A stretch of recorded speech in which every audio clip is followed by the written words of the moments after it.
Ben, je peux pas dire qu'on va vraiment le perdre, en fait. Elle va s'éloigner de la Terre, et en s'éloignant de la Terre, elle va être de plus en plus petite. On va la voir vue de chez nous. Son disque va diminuer, de sorte qu'on n'aura plus d'éclipse totale de Soleil. Pourquoi? Parce que qu'est-ce que c'est qu'une éclipse totale du Soleil? C'est qu'il se trouve qu'en ce moment, le diamètre de la Lune est exactement le même que le diamètre du Soleil, je veux dire, vu de la Terre. Le diamètre apparent de la Lune, de sorte qu'ils peuvent, à certains moments donnés, la Lune peut juste cacher le Soleil.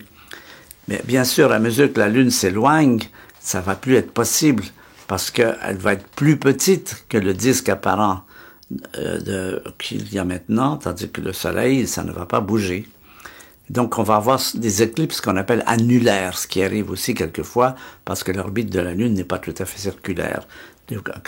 Quelquefois, la Lune est plus loin de la Terre et d'autres fois plus proche.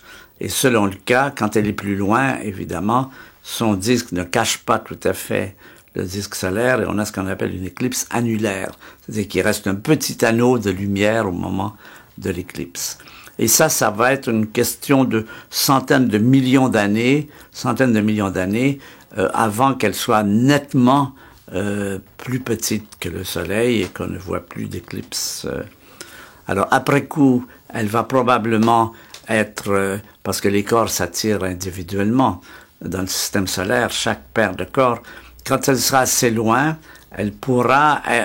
son mouvement pourra être dominé par exemple, Jupiter, ce qui lui donnera une autre orbite.